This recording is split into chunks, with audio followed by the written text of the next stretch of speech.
Bismillahirrahmanirrahim. Assalamualaikum warahmatullahi wabarakatuh.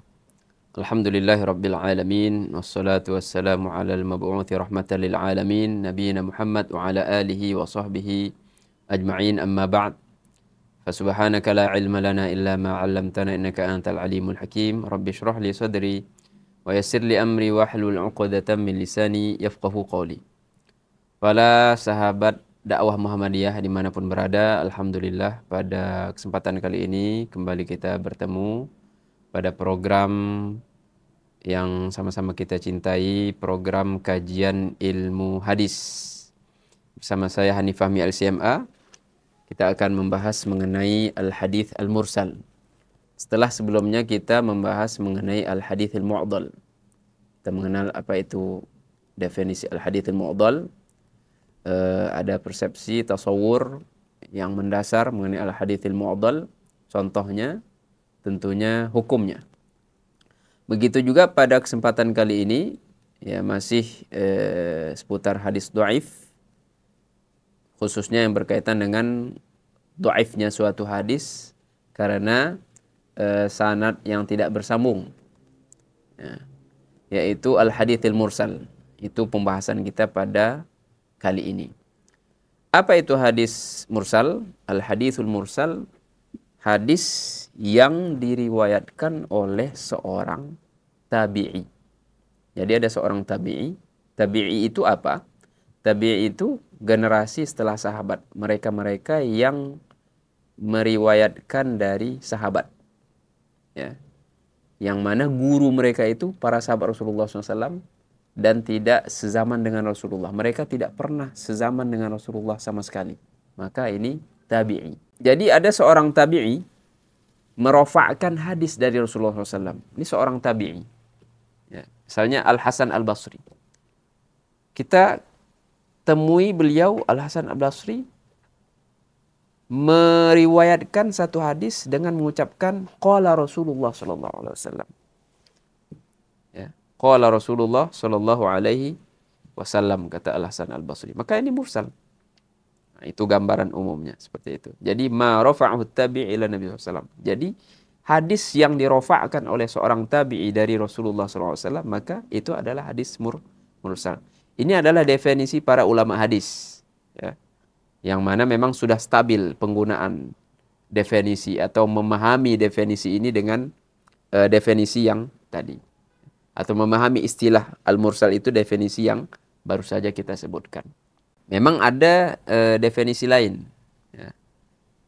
Kalau para ulama mutaqaddimin, para ulama terdahulu, sebelum ya secara khusus itu sebelum zamannya al-Imam Al-Hafidz Ibnu Hajar, mendefinisikan al-hadisul mursal itu adalah hadis yang munqati', yang terputus sanadnya bagaimanapun bentuknya, maka mursal. Jadi hadis yang tidak bersambung sanadnya secara mutlak, secara umum, bagaimanapun bentuknya, di awal ya, atau dua sekaligus ya, atau di akhir sanad sebelum sahabat, itu mursal bagi mereka. Tapi yang menjadi definisi yang stabil yang digunakan, yang dijadikan sebagai teori bagi para peneliti hadis adalah al-mursal, seperti yang kita sebutkan tadi, yaitu hadis yang diriwayatkan oleh atau yang dirofa'kan oleh seorang tabi'i dari Rasulullah sallallahu alaihi wasallam.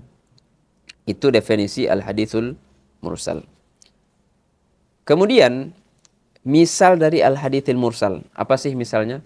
Ya, kita ambil dari Muwatta Imam Malik. Ya. Ada satu hadis Rasulullah sallallahu alaihi wasallam yang diriwayatkan oleh seorang tabi'i yang bernama Sa'id ibnul Musayyib. Ya, ada yang membacanya Sa'id ibnul Musayyab, tapi yang lebih tepat adalah Sa'id ibnul Musayyib. Ini seorang tabi'i.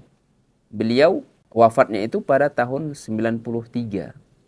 Ya, lahirnya itu pada tahun sekitar 15 Hijriah. Artinya udah 15 tahun Rasulullah wafat, baru beliau lahir. Meninggal tahun 93. Ini Sa'id bin Musayyab.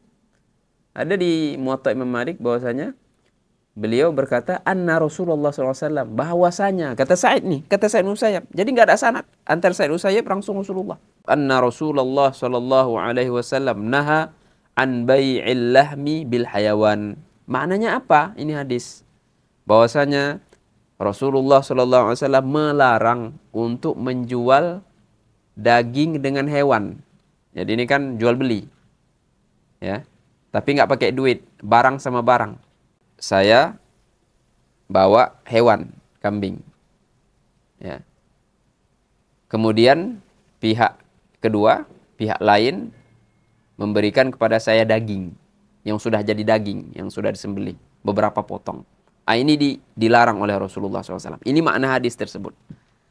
Ya. Terlepas dari matannya, bagaimana pemahaman ahli fikih, setelah kita mungkin melihat dalil-dalil lain, keluarlah produksi yaitu hukum fikih tertentu. Bagaimana hukum menjual hewan dengan daging. Karena ini kan hadisnya bermasalah, sanadnya. Ya. Kita lihat sanadnya bermasalah karena terjadi di situ irsal. Apa itu irsal? Itu tadi yang kita sebutkan. Seorang tabi yang bernama Sa'id bin Musayyib meriwayatkan dari Rasulullah SAW. Merofakkan hadis dari Rasulullah SAW.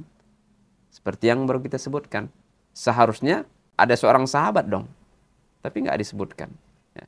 Bahkan kemungkinan itu ada. Bisa jadi yang digugurkan, yang tidak disebutkan oleh Sa'id bin Musayyib adalah tabi'i yang lain. Bisa jadi juga sahabat. Nah, sehingga hadis ini statusnya menjadi hadis yang dhaif. Khususnya dengan sanad ini. Ya, maksudnya dengan sanad ini. Ada juga hadis lain, ada seorang sahabat yang bernama Atha bin Yasar. Ini riwayat Imam Malik juga di Muwatta. Nama seorang periwayat Atha bin Yasar, dan beliau adalah seorang tabi'i. Atha bin Yasar seorang tabi'i. Merofakkan, yaitu menisbatkan, meriwayatkan hadis dari Rasulullah SAW langsung. Padahal dia seorang tabi'i. Kita ketahui bahwasanya yang namanya tabi'i itu nggak ketemu sama Rasulullah, nggak sezaman dan nggak ketemu sama Rasulullah SAW. Kecuali ya ada tabi'i disebut dengan kibarut tabi'in, yakni pembesar para tabi'i. Ada dari golongan beberapa tabi'i itu mereka sezaman dengan Rasulullah tapi nggak pernah bertemu dengan Rasulullah SAW, disebut dengan mukhadram. Tapi Atha bin Yasar tidak demikian, memang tidak pernah sezaman dengan Rasulullah SAW, apalagi bertemu. Apa yang diriwayatkannya dari Rasulullah SAW? Ketika Rasulullah SAW bersabda, inna syiddatal harri min fayhi jahannam, kata Rasulullah SAW. Sesungguhnya cuaca atau iklim yang panas itu, ketika musim panas, kita ini kan di bulan-bulan awal-awal tahun ini hujan ya. Kata Rasulullah, cuaca yang panas itu adalah aura neraka jahanam. Itu bawaan dari neraka jahanam. Maka kata Rasulullah, fa idza shtaddal harru, kalau kamu sedang berada pada waktu yang memang cuacanya sangat panas. Ini konteks sholat zuhur nih. Maka kata Rasulullah, fa abridu bis shalah, atau fa abridu anis shalah. Ibrad, istilah ibrad itu apa kalau di kitab-kitab fikih? Yaitu melambatkan sholat zuhur. Kalau memang dia terbiasa sholat zuhur, sholat berjamaah ke masjid. Kebetulan ini panas, maka ibrad, abridu. Maksudnya tunggu sampai panasnya reda. Nah, dan itu memang kalau di kitab-kitab fikih dikhususkan pada tempat-tempat tertentu, nggak secara mutlak. Jadi ini nggak berlaku sebenarnya di Indonesia. Karena panas yang dimaksud dalam hadis ini ya, tidak sesuai dengan kondisi kita, konteks kita sebagai orang Indonesia.